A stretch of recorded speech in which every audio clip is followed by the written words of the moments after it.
9ನೇ ಸಂಗೀತ ಜೇಹೋ ಜೇಹೋ ಎಂಬ ಹಾಡನ್ನ ನಾನು ಹಾಡುವನಾಗಿದ್ದೇನೆ.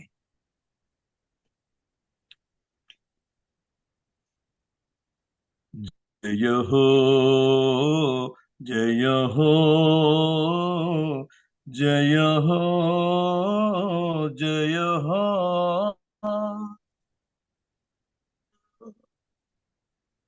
ಜಯ ಜಯ ಜಯ ಜಯ ಹೋ ಜಯ ಜಯ ಜಯ ಜಯ ಹೋ ಜಯ ಹೋ ಜಯ ಹೋ ಜಯ ಹೋ ಜಯ ಜಯ ಜಯ ಜಯ ಹೋ ಜಯ ಜಯ ಜಯ ಜಯ ಹೋ. ಯೇಸು ಸ್ವಾಮಿಯ ವಾಕ್ಯವ ಕೇಳಿ, ಯೇಸು ಸ್ವಾಮಿಯ ವಾಕ್ಯವ ಕೇಳಿ, ಬನ್ನಿರಿ ಮಿತ್ರರ ಈಗಲೇ ಬನ್ನಿ, ಬನ್ನಿರಿ ಮಿತ್ರರ ಈಗಲೇ ಬನ್ನಿ, ಏಕ ಮನದಿಂದ ಏಕ ಮನದಿಂದ. ಜಯ ಹೋ ಜಯ ಹೋ ಜಯ ಹೋ.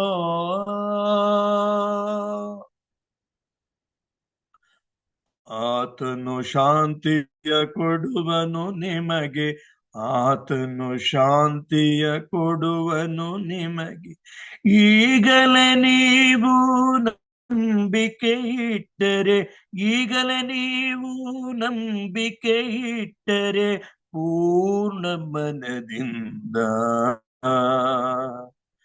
ಪೂರ್ಣ ಮನದಿಂದ. ಆತನು ಧರಣಿಗೆ ಇಳಿದು ಬಂದು, ಆತನು ಧರಣಿಗೆ ಇಳಿದು ಬಂದು, ನಮ್ಮಯ ಪಾಪದ ಬಿಡುಗಡೆಗಾಗಿ, ನಮ್ಮಯ ಪಾಪದ ಬಿಡುಗಡೆಗಾಗಿ ಪ್ರಾಣವ ಅರ್ಪಿಸಿದ, ಪ್ರಾಣವ ಅರ್ಪಿಸಿದ. ಹಿರಿಯರು ಕಿರಿಯರು ಎಲ್ಲರೂ ಕೂಡಿ, ಹಿರಿಯರು ಕಿರಿಯರು ಎಲ್ಲರೂ ಕೂಡಿ, ಯೇಸು ಪ್ರೀತಿಯ ಧ್ಯಾನವ ಮಾಡಿ, ಯೇಸು ಪ್ರೀತಿಯ ಧ್ಯಾನವ ಮಾಡಿ, ಮನಗಳ ಶುದ್ಧಿಸುವ, ಮನಗಳ ಶುದ್ಧಿಸುವ. ಜಯ ಹೋ ಜಯ ಹೋ ಜಯ ಹೋ ಜಯ ಜಯ ಜಯ ಜಯ ಹೋ ಜಯ ಜಯ ಜಯ ಜಯ ಹೋ. ಆಮೇನ್ ಆಮೇನ್. ಉತ್ತಮವಾದಂತಹ ಹಾಡಿಗಾಗಿ ಸಹೋದರ ಚಿನ್ನಪ್ಪ ಸಾತ್ವಿಕ್ ಅವರಿಗೆ ನಾನು ಧನ್ಯವಾದಗಳನ್ನ ಸಲ್ಲಿಸ್ತೇನೆ. ಈ ಸಮಯದಲ್ಲಿ ಈ ದಿನದ ಆತ್ಮಿಕ ಮನವನ್ನ ತರಲು ನಮ್ಮ ಜೊತೆಯಲ್ಲಿ ಹಿರಿಯರಾದಂತ ಜಾನ್ಸನ್ ಶರಣಪ್ಪ ಅವರು ಇರುವಂತದ್ದು ಬಹಳ ಸಂತೋಷ. ಈ ದಿನದ ಆತ್ಮಿಕ ಮನವನ್ನ ಅವರ ಮುಖಾಂತರವಾಗಿ ನಾವು ಕೇಳೋಣ. ಕರ್ತನ ಆತ್ಮನು ಅವರೊಂದಿಗಿದ್ದು ನಮ್ಮೊಟ್ಟಿಗೆ ಮಾತನಾಡಲಿ ಎಂಬುದಾಗಿ ಪ್ರಾರ್ಥಿಸುತ್ತಾ ಈ ಕಾರ್ಯಕ್ರಮದಲ್ಲಿ ದೇವರ ವಾಕ್ಯವನ್ನ ಹಂಚಲು ತಮ್ಮೆಲ್ಲರ ಪರವಾಗಿ, ಈ ಕಾರ್ಯಕ್ರಮದ ಪರವಾಗಿ ರಕ್ಷಕನಾದಂತ ಯೇಸು ಕ್ರಿಸ್ತನ ಮಧುರವಾದ ನಾಮದಲ್ಲಿ ದೇವರ ವಾಕ್ಯಕ್ಕಾಗಿ ಅವರನ್ನ ಹೃತ್ಪೂರ್ವಕವಾಗಿ ಸ್ವಾಗತಿಸುತ್ತೇನೆ. ಸಹೋದರ ಜಾನ್ಸನ್ ಶರಣಪ್ಪ ಅವರೇ, ಇದು ನಿಮ್ಮ ಸಮಯ. ವಾಕ್ಯವನ್ನ ಹಂಚಬೇಕೆಂಬುದಾಗಿ ಕೇಳ್ಕೊಳ್ತೇನೆ. ದೇವರ ನಾಮಕ್ಕೆ ಸ್ತೋತ್ರ. ಈ ಬೆಳಗಿನ ಸಮಯಕ್ಕಾಗಿ, ದೇವರು ಕೊಟ್ಟಂತ ಆಶೀರ್ವಾದಕ್ಕಾಗಿ, ಆತನ ಕೃಪೆಗಾಗಿ ನಾವು ವಂದನೆ ಸಲ್ಲಿಸೋಣ. ನಾವು ದೇವರನ್ನು ಈ ಬೆಳಗಿನ ಸಮಯದಲ್ಲಿ ಆತನನ್ನು ಕೊಂಡಾಡುವುದು, ಆತನನ್ನು ಸ್ತುತಿಸುವುದು ಎಷ್ಟೋ ಭಾಗ್ಯಕರವಾಗಿದೆ. ದಾವೀದನು ಪ್ರೀತಿಯುಳ್ಳ ಭಕ್ತನು ದೇವರಿಗೆ. ಅವನು ಅಷ್ಟೋ ಬ್ಯುಸಿ ಇದ್ರು ಕೂಡ ಆ ಸಮಯದ ಒಂದು ತಕ್ಕಂತೆ ಆತನನ್ನು ಆರಾಧನೆ ಮಾಡಿ ಆತನ ಪ್ರೀತಿಗೆ ಪಾತ್ರನಾದಂತ ದಾವೀದನನ್ನು ನಾವು ನೋಡುತ್ತೇವೆ. ಆದ್ರೆ ಅದೇ ಅನೇಕವಾದಂತ ಭಕ್ತರುಗಳು ಬೆಳಗಿನ ಸಮಯದಲ್ಲಿ ದೇವರಿಗೆ ಮಹಿಮೆ ಸಲ್ಲಿಸುವಂತ ಎಷ್ಟೋ ಸ್ತೋತ್ರಮಯವಾಗಿದೆ ದೇವರಿಗೆ. ಅನೇಕ ಪಕ್ಷಿಗಳು ತಮ್ಮ ಚಿಲಿಪಿಲಿಯನ್ನು ಮಾಡುತ್ತಾ ದೇವರಿಗೆ ಮಹಿಮೆ ಸಲ್ಲಿಸುವಂತದೆಂಬುದಾಗಿ,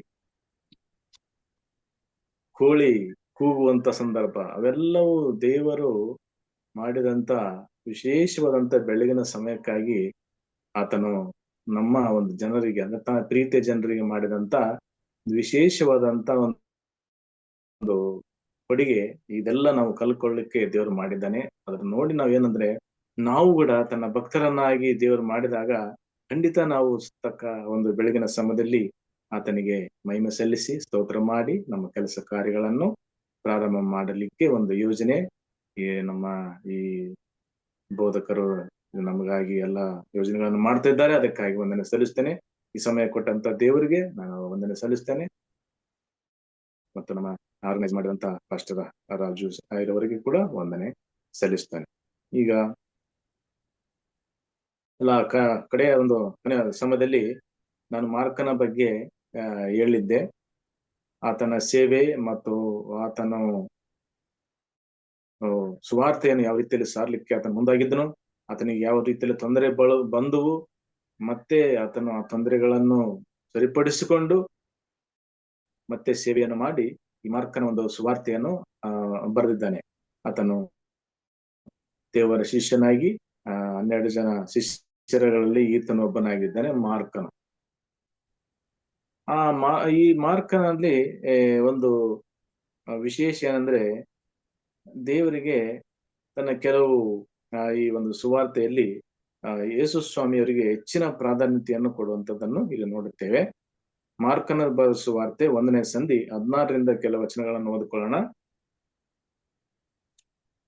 ಹೀಗಿರುವಲ್ಲಿ ಆತನು ಗಲಿಲಾಯ ಸಮುದ್ರದ ಬಳಿಯಲ್ಲಿ ಹೋಗುತ್ತಿರುವಾಗ ಸೀಮೋನನ ತಮ್ಮನಾದ ಆಂದ್ರೆಯನು ಸಮುದ್ರದಲ್ಲಿ ಬಲೆ ಬೀಸುವುದನ್ನು ಕಂಡನು. ಅವರು ಬೆಸ್ತರು. ಯೇಸು ಅವರಿಗೆ, ನನ್ನ ಹಿಂದೆ ಬನ್ನಿರಿ, ಮನುಷ್ಯರನ್ನು ಹಿಡಿಯುವ ಬೆಸ್ತರನ್ನಾಗಿ ನಿಮ್ಮನ್ನು ಮಾಡುವೆನು ಎಂದು ಹೇಳುತ್ತಲೇ ಅವರು ತಮ್ಮ ಬಲೆಗಳನ್ನು ಬಿಟ್ಟು ಆತನ ಹಿಂದೆ ಹೋದರು.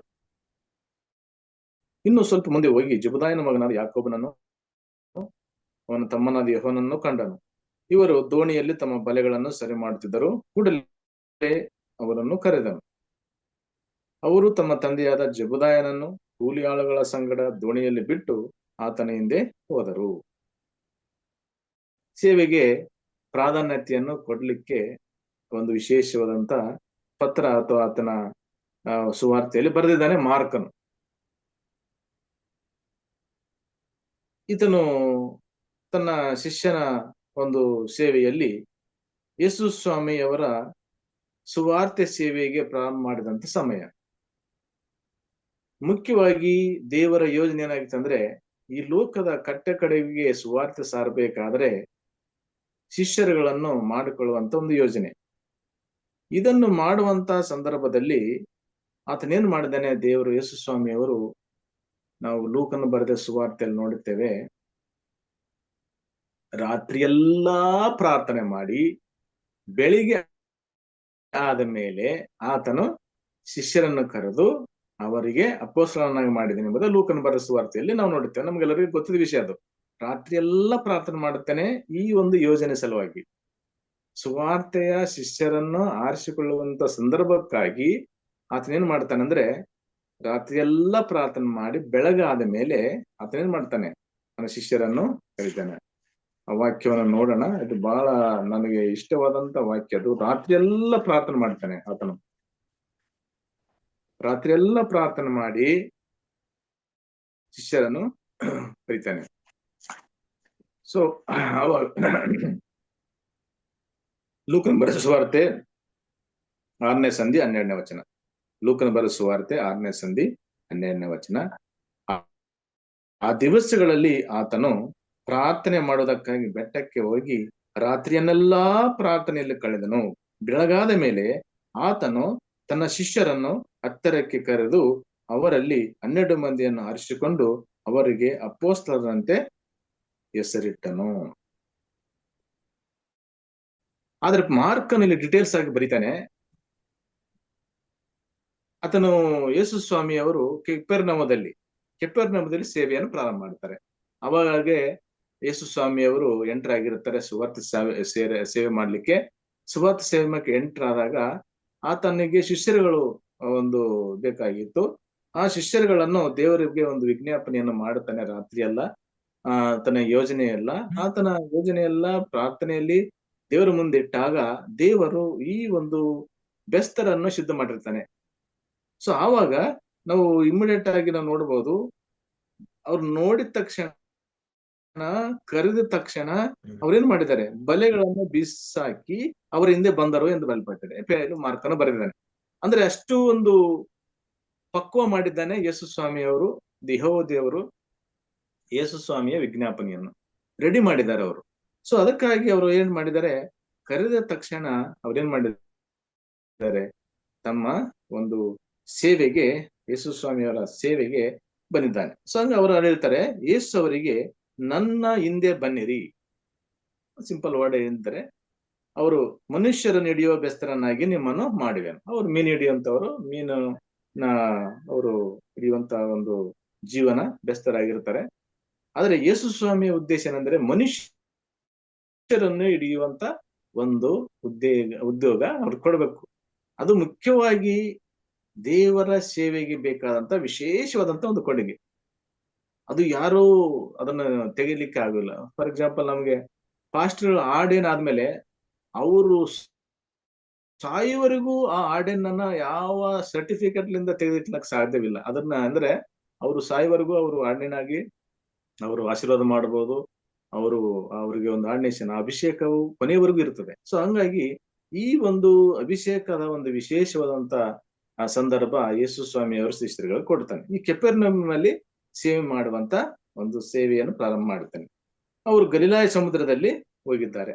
ಇಲ್ಲಿ ನಾವು ಬರೆದವಲ್ಲ, ಗಲಿಲಾಯ ಸಮುದ್ರದ ಬಳಿಯಲ್ಲಿ ಹೋಗಿದ್ದಾರೆ. ಅವರು ಅಣ್ಣ ತಮ್ಮಂದಿರನ್ನು ನೋಡಿದ್ದಾನೆ. ಅವರು ಬೆಸ್ತರು, ಮೀನು ಹಿಡಿಯುವವರು ಆಂದ್ರೆಯ ಮತ್ತು ಅವರ ಸಹೋದರ ಪೇತ್ರ ಮೀನು ಹಿಡಿಯುತ್ತಿದ್ದರು ಅವರು ಗಲಿಲಾಯ ಸಮುದ್ರದಲ್ಲಿ.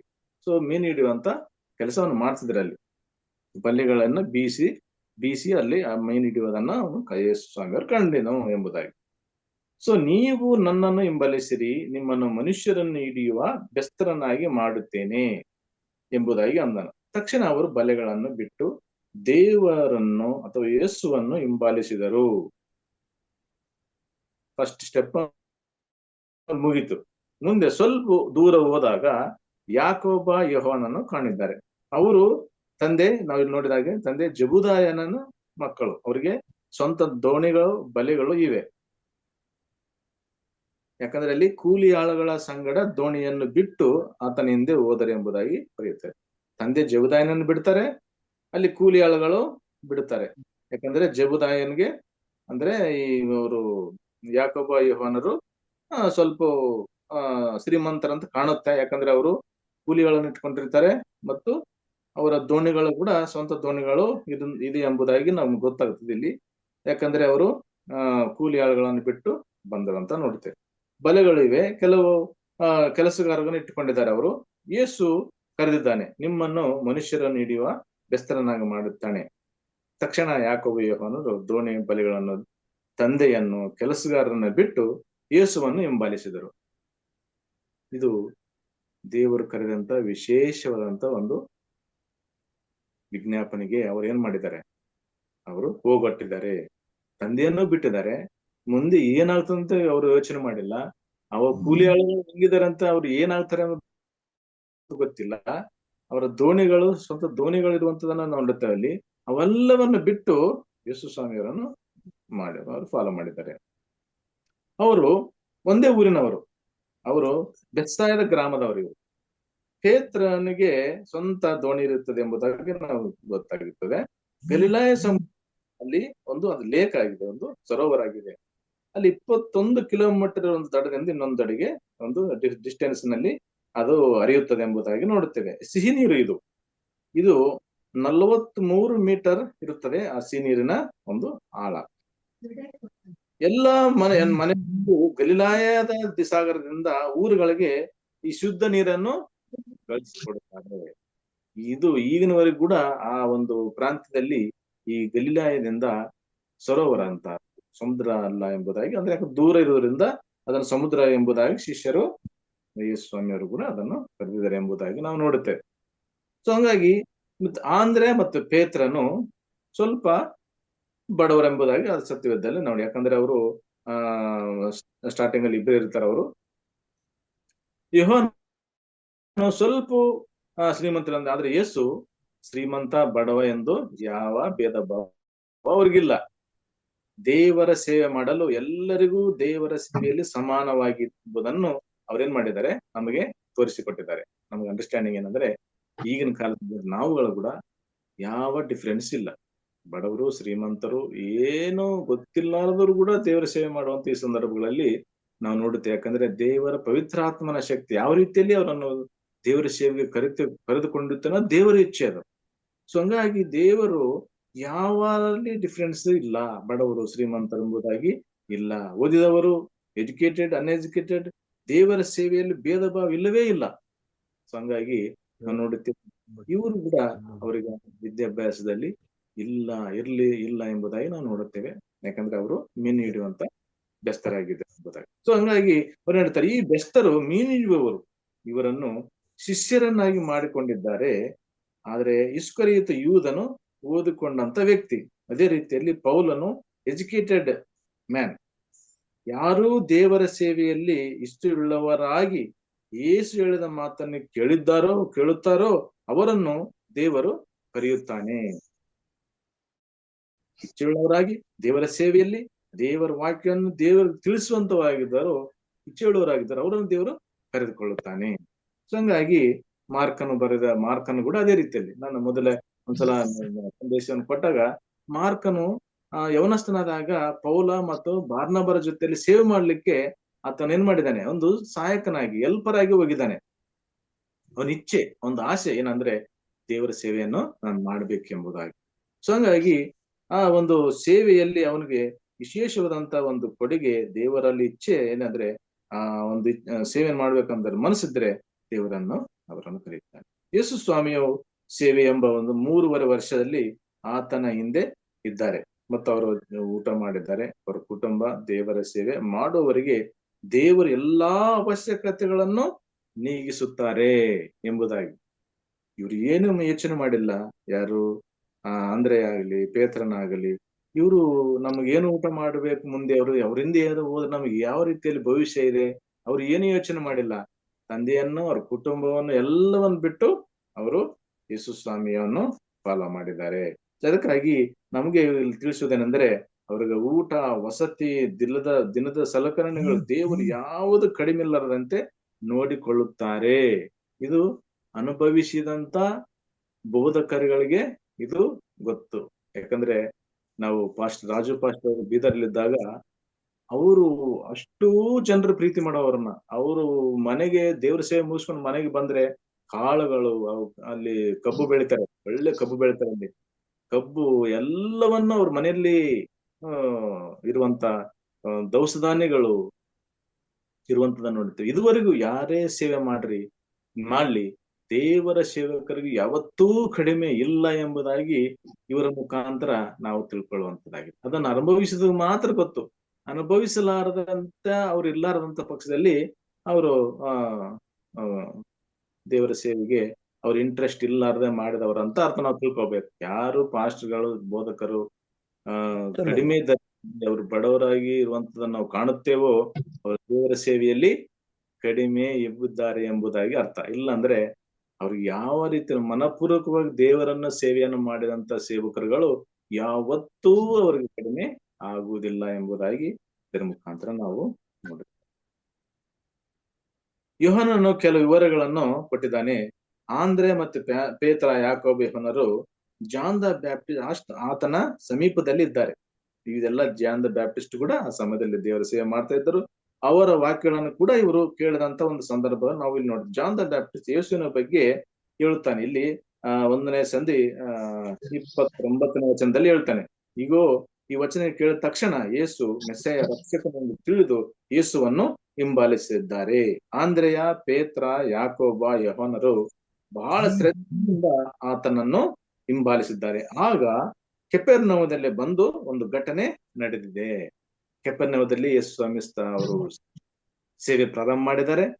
ಅಲ್ಲಿ ಈ ಜಾನ್ ದ ಬ್ಯಾಪ್ಟಿಸ್ಟ್ ಅವರು ಆತನ ಒಂದು ಗಲಿಲಾಯದ ದೀಕ್ಷಾ ಸ್ನಾನದ ಸಮಯದಲ್ಲಿ ಮತ್ತು ಅಲ್ಲಿ ವಾಕ್ಯಗಳನ್ನು ಇವರು ಹೇಳ್ತಿದ್ದರು, ದೇವರ ಕಡೆ ತಿರುಗಿಕೊಳ್ಳ್ರಿ ಅಂತ ಹೇಳ್ತಿದ್ದರು.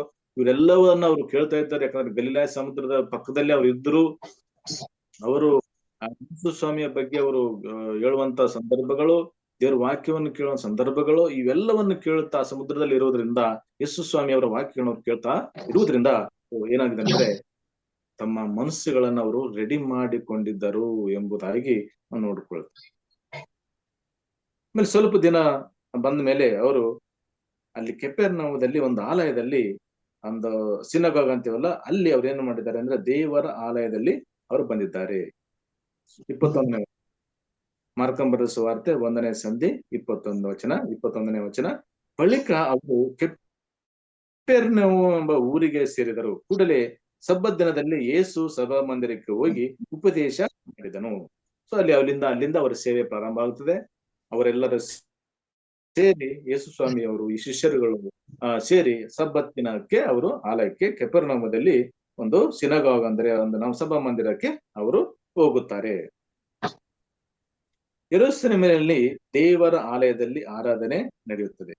ಗ್ರಾಮದಲ್ಲಿ, ಪಟ್ಟಣಗಳಲ್ಲಿ ಸಿನಗಾಗ್, ಸಮಾಜದ ಭವನ ಅಥವಾ ಅಲ್ಲಿ ಯೇಸು ಹೋಗಿದ್ದಾನೆ, ಅಲ್ಲಿ ಬೋಧನೆ ಮಾಡಿದ್ದಾನೆ. ಅಲ್ಲಿರುವಂತ ಯಹೂದ್ಯರು ಯೇಸುವಿನ ಸಂದೇಶ ಕೇಳಿ ಬಹಳ ಆಗಿದ್ದಾರೆ. ಯಾರು ಇಂಥ ಬೋಧನೆ ಮಾಡಿಲ್ಲ ಎಂದು ಅವರು ಹೇಳಿದ್ದಾರೆ. ಇಲ್ಲಿವರೆಗೆ ಯಾರು ಇಂಥ ಬೋಧನೆಯನ್ನು ಮಾಡಿಲ್ಲ ಎಂಬುದಾಗಿ ಅವರು ಹೇಳಿದ್ದಾರೆ. ಯಾಕಂದ್ರೆ ಅವರು ಯೇಸು ಸ್ವಾಮಿ ಅವರು ಆ ದಿನ ಸಂದೇಶವನ್ನು ಆ ಒಂದು ಆಲಯದಲ್ಲಿ, ಆ ಒಂದು ಚರ್ಚ್ನಲ್ಲಿ ಸಂದೇಶವನ್ನು ಕೊಟ್ಟಿದ್ದಾರೆ. ಅದನ್ನು ಕೇಳಿ ಅವ್ರಿಗೆ ಆಶ್ಚರ್ಯ ಆಗಿದೆ. ಶಾಸ್ತ್ರಿಗಳ ಉಪದೇಶ ಮಾಡಿದೆ ಅಧಿಕಾರವಿದ್ದದಂತೆ ಅವರಿಗೆ ಉಪದೇಶ ಮಾಡುತ್ತಿದ್ದನು.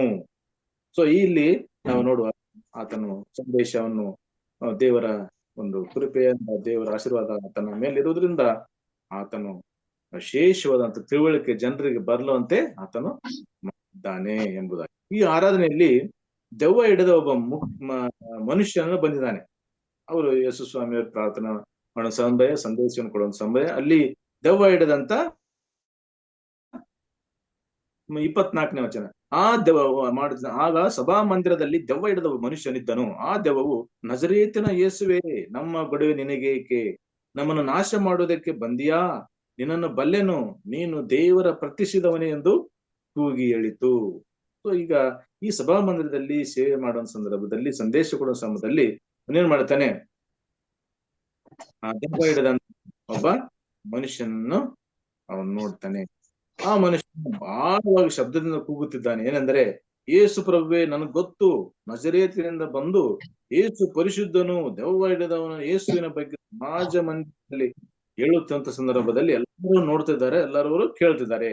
ಸಭಾ ಮಂದಿರದಲ್ಲಿ ಇರುವಂತ ಯಹೂದ್ಯರು ಯೇಸು ಯಾರೆಂದು ಗೊತ್ತಿಲ್ಲ, ಇಲ್ಲಿ ದೆವ್ವಗಳು ಸಾಕ್ಷಿ ಹೇಳುತ್ತವೆ, ಈತನು ಪರಿಶುದ್ಧನು, ದೇವಕುಮಾರನೆಂದು ಹೇಳಿಕೊಳ್ತಿದ್ದಾನೆ ಎಂಬುದು.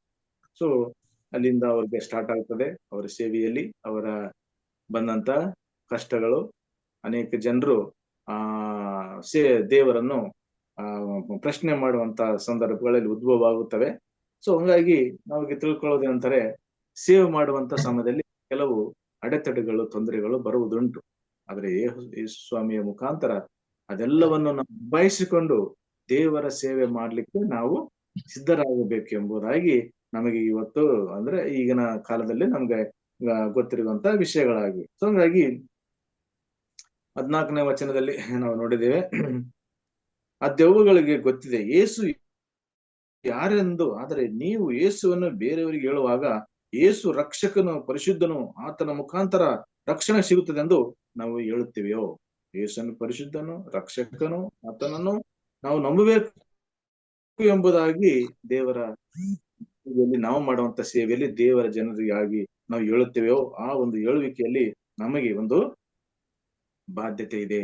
ಯೇಸು ಸ್ವಾಮಿ ರಕ್ಷಕನು, ಆತನ ಪಾಪ ನಿವಾರಣೆ ಮಾಡುತ್ತಾನೆ, ಆ ಪರಲೋಕದ ಬಾಧ್ಯತೆ ನಮ್ಗೆ ಒದಗಿಸಿಕೊಡುತ್ತಾನೆ.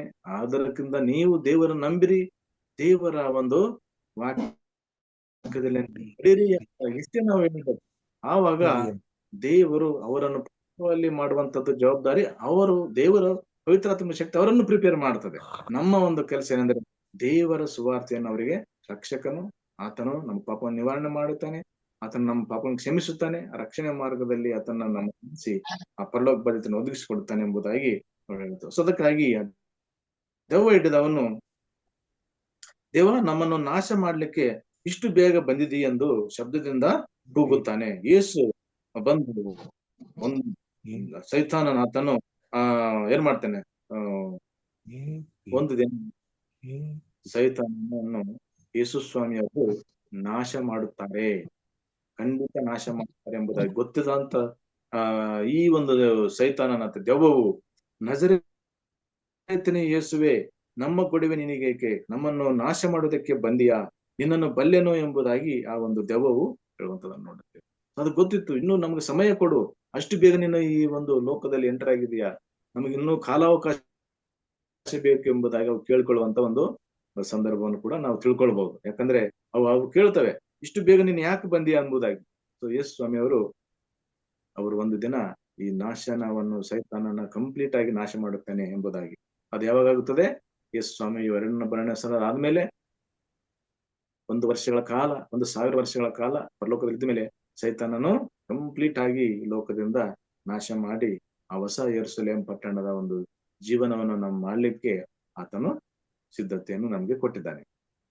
ಸೊ ಅದಕ್ಕಾಗಿ ಆತನನ್ನು ನಾವು 5ನೇ ಸಂಧಿ 10ನೇ ವಚನದಲ್ಲಿ ನೋಡುವಾಗ, ಮಾರ್ಕಾಂಬರ ದೆವ್ವ ಹಿಡಿದವನು ಯೇಸುವನ್ನು ಯಾಕೆ ಇಷ್ಟು ಬೇಗ ಬಂದಿದ್ದಿ ಎಂಬ, ನಮ್ಮನ್ನು ನಾಶ ಮಾಡ್ಲಿಕ್ಕೆ ಯೇಸು ಇಷ್ಟು ಬೇಗ ಬಂದಿದೆಯಾ ಎಂಬುದಾಗಿ ಕೇಳ್ತಾರೆ. ಯೇಸು 2ನೇ ಸಲ ಬಂದ ಮೇಲೆ 1000 ವರ್ಷಗಳ ಆದ್ಮೇಲೆ ಆ ಅಗ್ನಿ ಗುಂಡದಲ್ಲಿ ಈ ಸೈತಾನನು ನಾಶ ಮಾಡುವಂತದ್ದಾಗಿದೆ. ಸೈತಾನನಿಗೆ ಗೊತ್ತಿದೆ ಇದು, ಅದಕ್ಕಾಗಿ ಅವರು ಏನ್ ಮಾಡ್ತಿದ್ದಾರೆ, ಅವರು ಒದರ್ತಾ ಇದ್ದಾರೆ, ಅವ್ರು ಇಷ್ಟು ಬೇಗ ಯಾಕೆ ಬಂದಿ ಅಂತ ಹೇಳಿ ದೇವರನ್ನು ಅವರು ಕೇಳ್ತಾ ಇದ್ದಾರೆ. ಯೇಸು ಅವಶ್ಯಕತೆಗೆ ಅವನ್ನ ಆಜ್ಞೆ ಮಾಡಿದ್ದಾನೆ, ಅಂದ್ರೆ ಸೈತಾನ ಅವನನ್ನು ಬಿಟ್ಟು ಹೋಗು ಎಂದು ತಕ್ಷಣ ಅವನ ಮೂರ್ಛೆ ಬಿಟ್ಟು ದೆವ್ವ ಆತನನ್ನು ಬಿಟ್ಟು ಹೋಗಿದೆ. ಸೊ ಹಾಗಾಗಿ ನಾವು ಅದನ್ನು ಗದರಿಸಿದ್ದಾನೆ. ಯೇಸು ಅದನ್ನು ಗದರಿಸಿ, ಸುಮ್ಮನಿರು, ಇವನನ್ನು ಬಿಟ್ಟು ಹೋಗು ಎನ್ನಲಾಗಿ ಆ ದೆವ್ವವು ಅವನನ್ನು ಒದ್ದಾಡಿಸಿ ಅಬ್ಬರಿಸಿ ಕೂಗಿ ಬಿಟ್ಟು ಹೋಯಿತು ಎಂಬುದಾಗಿ 25, 26, 20 1ನೇ ಸಂಧಿ ನಾವು ಓದ್ತಾ ಇದ್ದೇವೆ.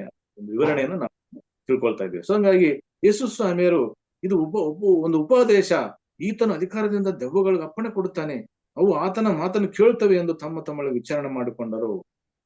ಸೊ ಅವಾಗೆ ಈ ಯೆಹೂದ್ಯರುಗಳಿಗೆ ಮತ್ತು ಫರಿಸಾಯರು, ಸದ್ದುಕಾಯರು ಅವರೆಲ್ಲ ಈ ಒಂದು ಯೇಸು ಪ್ರಶ್ನೆ ಮಾಡುವಂತ ಅವಾಗೆ ಉದ್ಭವ ಆಗುತ್ತದೆ. ಆಗ ಆಶ್ಚರ್ಯವಾಗಿದ್ದಾರೆ. ಯೇಸು ಅವರಿಗೆ, ನೀವು ಸಮಾಧಾನದಿಂದ ಹೋಗು ಎಂಬುದಾಗಿ, ಈ ವಿಷಯಗಳನ್ನು ಯಾರಿಗೆ ಹೇಳಬೇಡಿರಿ, ಯಾಕಂದ್ರೆ ಇಲ್ಲಿ ಇರುವಂತ ಮತನಾಯಕರು, ಫರಿಸಾಯರು, ಶಾಸ್ತ್ರಿಗಳು ತನ್ನ ಸೇವೆಯಲ್ಲಿ ಅನೇಕ ತೊಂದರೆಗಳನ್ನು ಮಾಡುತ್ತಾರೆ ಎಂದು ಅವರಿಗೆ ಹೇಳಿದ್ದಾನೆ.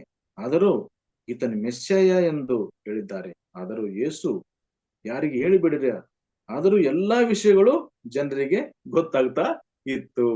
ಅವ್ರಿಗೆ ಹೇಳ್ತಾ ಇದ್ದಾರೆ, ಇದನ್ನ ಯಾರಿಗೆ ಹೇಳ್ಬೇಡ್ರಿ, ಯಾಕಂದ್ರೆ ಜನರು ಅವ್ರಿಗೆ ತೊಂದರೆ ಮಾಡುತ್ತಾರೆ, ಜನರು ಅವರನ್ನು ಸೇವೆಗಾಗಿ ಡಿಸ್ಟರ್ಬ್ ಮಾಡ್ತಾರೆ ಎಂಬುದಾಗಿ ಅವ್ರಿಗೆ ಗೊತ್ತಾದ ಪ್ರಕಾರ ಅವ್ರು ಹೇಳಿದಾಗಲೂ ಕೂಡ ಜನರು ತಮ್ಮ ಒಂದು ಆಶೀರ್ವಾದವನ್ನು ತಾವು ಪಡ್ಕೊಂಡಂತ ಆ ದೇವರ ಕೃಪೆಯನ್ನು ಎಲ್ಲರಿಗೂ ತಿಳಿಸುವಂತ ಸಂದರ್ಭ ಅದು.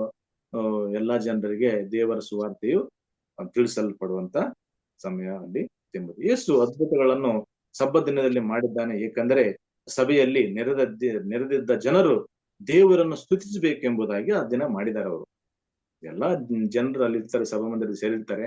ಆ ಅದ್ಭುತ ಮಾಡಿದಂತ ಒಂದು ಸಮಯದಲ್ಲಿ ಎಲ್ಲರಿಗೂ ಒಂದು ಸಾಕ್ಷಿ ಆಗುತ್ತದೆ, ಅದನ್ನು ದೇವರಿಗೆ ಸ್ತೋತ್ರ ಮಾಡುತ್ತಾರೆ ಎಂಬುದಾಗಿ ಆ ಒಂದು ಅದ್ಭುತಗಳನ್ನು ಆ ಒಂದು ಸಬ್ಬತ್ ದಿನದಲ್ಲಿ ಮಾಡ್ತಾ ಇರ್ತಾರೆ. ಅದಕ್ಕಾಗಿ ಯೇಸು ಸಬ್ಬತ್ ದಿನದಲ್ಲಿ ಆ ಅದ್ಭುತಗಳನ್ನು ಮಾಡುವಂತದನ್ನು ನಾವು ಸತ್ಯವೇದಗಳಲ್ಲಿ ನೋಡ್ತೇವೆ. ಈಗ 39ರಿಂದ 24 ಓದೋಣ. ಆಮೇಲೆ ಅವರು ಸಭಾ ಮಂದಿರದಿಂದ ಹೊರಟು ಯಾಕೋಬ ಯೋಹನರ ಸಂಗಡ ಸೀಮೋನು ಆಂದ್ರೆಯರ ಮನೆಗೆ ಬಂದರು. ಅಲ್ಲಿ ಸೀಮೋನನ ಅತ್ತೆ ಜ್ವರ ಬಂದು ಮಲಗಿರಲಾಗಿ ಅವರ ಆಯ್ಕೆಯ ಸಂಗತಿಯನ್ನು ಆತನಿಗೆ ತಿಳಿಸಿದರು. ಸೊ ಈ ಕೆಪೆರ್ನೌಮದಲ್ಲಿ ಪೇತ್ರನ ಮನೆಗೆ ಬಂದಿದ್ದಾನೆ. ಚರ್ಚ್ ಆದಮೇಲೆ ಯೇಸುವನ್ನು ಪೇತ್ರನ ಮನೆಗೆ ಕರೆದುಕೊಂಡು ಹೋಗಿ ಊಟ ಮಾಡ್ಲಿಕ್ಕೆ ಮನೆಗೆ ಕರೆದಿದ್ದಾರೆ. ಅದು ಗಲಿಲಾಯ ಸಮುದ್ರದ ಪಕ್ಕದಲ್ಲಿ ಇದೆ ಪೇತ್ರನ ಮನೆ. ಇದೇ ಕೆಪೆರ್ನೌಮದಲ್ಲಿ ಪೇತ್ರನ ಮನೆ ಇರುವಾಗ ಆಂದ್ರೆಯ, ಪೇತ್ರ, ಯಾಕೋಬ, ಯೋಹನರು ಅವ್ರ ಜೊತೆ ಇದ್ದಾರೆ. ಶಿಷ್ಯರುಗಳು ಅವ್ರ ಜೊತೆ ಫಾಲೋ ಮಾಡ್ತಿದ್ದಾರೆ. ಈಗ ನಾವು ನೋಡ್ತೀವಲ್ಲ, MLA ಇದ್ರೆ ಅವ್ರ ಹಿಂದೆ ಎಷ್ಟು ಇರ್ತಾರೆ, ಅಸ್ಟೆಂಟ್ಗಳು ಅವರು ಎಲ್ಲ ಇರ್ತಾರೆ ಅವ್ರ ಹಿಂದೆ. ಸೊ ಹಂಗಾಗಿ ಯೇಸು ಸ್ವಾಮಿ ಹೋದ್ರ ಲೀಡರ್ ಅಥವಾ ದೇವರ ಅವರು ಇರುವುದರಿಂದ ಅವರನ್ನು ಫಾಲೋ ಮಾಡುವಂತ ಶಿಷ್ಯರುಗಳು ಅವ್ರ ಹಿಂದೆ ಇರ್ತಾರೆ. ಸೊ ಹಾಗೆ ಅಂದ್ರೆಯ, ಪೇತ್ರ, ಯಾಕೋಬರು ಕೂಡ ಅವ್ರ ಜೊತೆಲಿ ಇರ್ತಾರೆ. ಅವರು ಎಲ್ಲಿ ಬಂದಿದ್ದಾರೆ? ಪೇತ್ರನ ಮನೆಗೆ ಬಂದಿದ್ದಾರೆ. ಅತ್ತೆ ಒಂದು ಖಾಲಿಯಿಂದ ಬಿದ್ದಾಳೆ ಎಂದು ಯೇಸು ಹೇಳಿದ್ದಾರೆ. ಯೇಸು ತಕ್ಷಣ ಆಕೆ ಕೈ ಹಿಡಿದು ಎಬ್ಬಿಸಿದ್ದಾನೆ. ಯೇಸು ಮುಟ್ಟಿದ ತಕ್ಷಣ ಅವಳ ಜ್ವರ ವಾಸಿಯಾಯಿತು. ಸೊ ಯೇಸು ಮುಟ್ಟಿದ ತಕ್ಷಣ ಅವಳ ಜ್ವರ ವಾಸಿಯಾದಂತ ನೋಡುತ್ತೇವೆ. ಈ ಸಂಗತಿಯನ್ನು ತಿಳಿದು ಆತನ ಹತ್ತಿರಕ್ಕೆ ಬಂದು ಆಕೆಯನ್ನು ಕೈಯನ್ನು ಹಿಡಿದು ಎಬ್ಬಿಸಲು ಜ್ವರವಾಕೆಯನ್ನು ಬಿಟ್ಟು ಹೋಯಿತು. ಆಕೆಯು ಅವರಿಗೆ ಉಪಚಾರ ಮಾಡಿದಳು. 1ನೇ ಸಂಧಿ, ಮಾರ್ಕ್ನ 1ನೇ ಸಂಧಿ ಈ 30-31ರಲ್ಲಿ ಪೇತ್ರನ ಅತ್ತೆಯವರ ವಿಷಯದಲ್ಲಿ ಬರೆಯಲ್ಪಟ್ಟಿದೆ. ಸೊ ಅದಕ್ಕಾಗಿ ನಾವು ಇದನ್ನ ನೋಡುವಾಗ ಏನಂದ್ರೆ, ಯೇಸು ಸ್ವಾಮಿಯವರು ತಮ್ಮ ಸೇವೆಯನ್ನು ಪ್ರಾರಂಭ ಮಾಡಿದ್ದಾರೆ. ಶಿಷ್ಯರುಗಳನ್ನು ಅಪಾಯಿಂಟ್ ಮಾಡ್ಕೊಂಡಿದ್ದಾರೆ. ಅವರಿಗೆ ಟ್ರೈನಿಂಗ್ ಕೊಡ್ತಾ ಇದ್ದಾರೆ. ಅವ್ರಿಗೆ ಏನು ಅಂದಿಲ್ಲ ಯೇಸು ಸ್ವಾಮಿ ಶಿಷ್ಯರುಗಳನ್ನು ಮಾಡ್ಕೊಂಡು, ನೀವು ಕಾಲೇಜಿಗೆ ಹೋಗ್ರಿ, ನೀವು ಲರ್ನ್ ಮಾಡ್ಕೊಂಡ್ ಬನ್ರಿ, ಅಥವಾ ಸೆಮಿನಾರ್ಗೆ ಹೋಗ್ರಿ, ನೀವು ದೇವ್ರ ವಾಕ್ಯ ರೆಡಿ ಮಾಡ್ಕೊಂಡ್ ಬಂದ್ರಿ, ಏನಂದಿಲ್ಲ. ಫಾಲೋ ಮೀ ಅಂದಿದ್ದಾರೆ ಅವರು, ನನ್ನನ್ನು ಹಿಂಬಾಲಿಸಿರಿ ಎಂಬುದಾಗಿ. ಸೊ ಅವರು ಪ್ರಿಪರೇಷನ್ ಮಾಡ್ತಾ ಇದ್ದಾರೆ ಶಿಷ್ಯರುಗಳನ್ನು. ಪ್ರಿಪರೇಷನ್ ಅಲ್ಲಿ ಅವರು ಇದ್ದಾರೆ ಶಿಷ್ಯರುಗಳು, ಅವರಿಂದ ಫಾಲೋ ಮಾಡ್ತಿದ್ದಾರೆ. ಅವ್ರು ಹೇಳಿದನ್ನು ಮಾತ್ರ ಕೇಳ್ತಾ ಹೋಗ್ತಾ ಇದ್ದಾರೆ ಅವರು. ಆಮೇಲೆ ದೆವ್ವಗಳನ್ನು ಪೇತ್ರನ ಮನೆಗೆ ಬಂದಿದ್ದಾನೆ. ಯೇಸು ಎಲ್ಲಿ ಇದ್ದಾನೆ ಎಂದು ಮತ್ತೆ ಕೇಳ್ತಾರೆ. ಸೊ ನಾವು ಮಲ್ಲೆ ಕೆಳಗೆ ಒಂದು ಸಂಜೆ ಆಯಿತು. ಹೊತ್ತು ಮುಳುಗಿದ ಮೇಲೆ ಜನರು ಮೈಯಲ್ಲಿ ನೆಟ್ಟಗಿಲ್ಲದವರನ್ನು, ದೆವ್ವ ಹಿಡಿದವರನ್ನು ಆತನ ಬಳಿಗೆ ಕರೆತಂದರು. ಸಬ್ಬತ್ ಮುಗಿತು, ಸಂಜೆ ಆಯಿತು. ಇನ್ನೂ ಜನರು ಕರ್ಕೊಂಡು ಬರ್ತಿದ್ದಾರೆ ಮನೆಗೆ ಯೇಸು ಸ್ವಾಮಿ ಅವರನ್ನು ಈ ಒಂದು ಕಾಯಿಲೆಗಳನ್ನು ಸ್ವಸ್ಥ ಮಾಡ್ಲಿಕ್ಕೆ ಬಂದಿದ್ದಾರೆ. ಯೇಸು ಮುಟ್ಟಿದ ತಕ್ಷಣ ಮತನಾಯಕರು, ಶಾಸ್ತ್ರಿಗಳು ಹೇಳಿದ್ದೇನೆಂದರೆ, ಸಬ್ಬತ್ ದಿನದಲ್ಲಿ ಯಾರು ಸ್ವಂತ ಕಾರ್ಯಗಳನ್ನು ಮಾಡಬಾರದು ಎಂಬುದಾಗಿ ಯಾರು ಹೇಳ್ತಾರೆ? ಮತನಾಯಕರು, ಫರಿಸಾಯರುಗಳು ಹೇಳ್ತಾರೆ, ಸಬ್ಬತ್ ದಿನದಲ್ಲಿ ಯಾರು ತಮ್ಮ ಸ್ವಂತ ಕಾರ್ಯಗಳನ್ನು ಮಾಡಬಾರದು. ಆದ್ರಿಂದ ಅಲ್ಲಿನ ಪ್ರಜೆಗಳು ಅವರ ಹೇಳಿದ ಮಾತಿನಂತೆ ಯಾರೂ ಮನೆಗೆ ಹೋಗಿಲ್ಲ. ಸೊ ಯಾರು ಅವರ ಮನೆಗೆ ಪ್ರಾರ್ಥನೆಗೆ ಹೋಗಿಲ್ಲ, ಅಥವಾ ಪೇತ್ರನ ಮನೆಗೆ ಹೋಗಿಲ್ಲ. ಯಾಕಂದ್ರೆ ಸಬ್ಬ ದಿನದಲ್ಲಿ ಯಾರು ತಮ್ಮ ಸ್ವಂತ ಕಾರ್ಯಗಳಲ್ಲಾಗ್ಲಿ ಸ್ವಂತ ಫಂಕ್ಷನ್ಗಳಲ್ಲಿ ಇರಬಾರದು ಎಂಬುದಾಗಿ ಅವರ ಒಂದು ಉದ್ದೇಶವಿರೋದ್ರಿಂದ ಓನ್ಲಿ ಶಿಷ್ಯರುಗಳು ಅಪಾಯಿಂಟ್ಮೆಂಟ್ ಮಾಡಿಕೊಂಡಂತ ಶಿಷ್ಯರುಗಳು ಅವರ ಹಿಂದೆ ಯೇಸು ಸ್ವಾಮಿ ಹಿಂದೆ ಇದ್ದಾರೆ. ಆ ಸಬ್ಬತ್ ದಿನ ಮುಗಿದ ತಕ್ಷಣ ಸಾಯಂಕಾಲ ಅನೇಕ ಜನರು ಖಾಲಿ ಇದ್ದವರು ಪೇತ್ರನ ಮನೆಗೆ ಬಂದಿದ್ದಾರೆ. ಯೇಸು ಎಲ್ಲಿದ್ದಾನೆ ಎಂದು ಕೇಳಲು ಬಂದಂತ ಜನರನ್ನು ನೋಡಿ ಎಲ್ಲಾ ಕಾಯಿಲೆಗಳನ್ನು ಸ್ವಸ್ಥ ಮಾಡಿದ್ದಾರೆ, ದೆವ್ವಗಳನ್ನು ಬಿಡಿಸಿದ್ದಾರೆ. ಆ ಸಾಯಂಕಾಲ ಆ ದೆವ್ವಗಳನ್ನು ನೀವು ನಿಶಬ್ದವಾಗಿರಬೇಕು ಎಂದು ಹೇಳಿದ್ದಾನೆ. ಯಾಕಂದ್ರೆ ದುರಾತ್ಮಗಳು ಸತ್ಯವನ್ನು ಮಿಕ್ಸ್ ಮಾಡಿ ಸುಳ್ಳು ಹೇಳುವಂತ ಸಂದರ್ಭ ಇರೋದ್ರಿಂದ ಅವು ಹೆಚ್ಚಾಗಿ ಶಬ್ದವನ್ನು ಮಾಡಿ ಅಂತ ಜನರು ಅವ್ರೇನ್ ಮಾಡ್ತಾರೆ, ಕೂಗಿಕೊಳ್ತಾರೆ.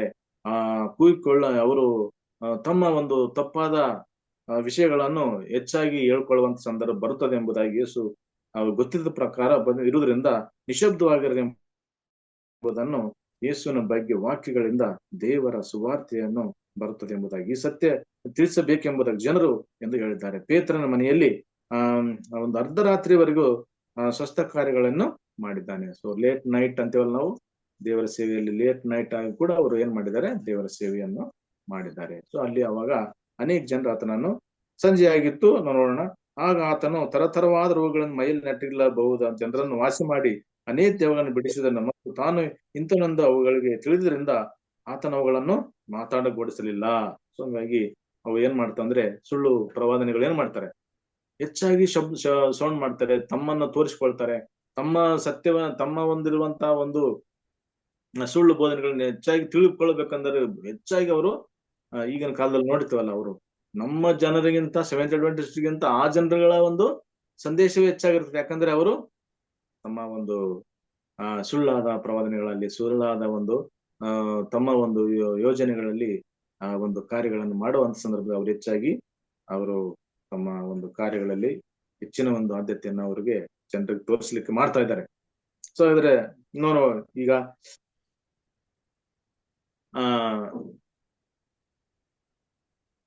ಎಲ್ಲಿಗೆ ಬಂದೆ ನಾವು? ಈಗ 35ನೇ ಸಂಧಿ ನಾವು ಬರೋಣ.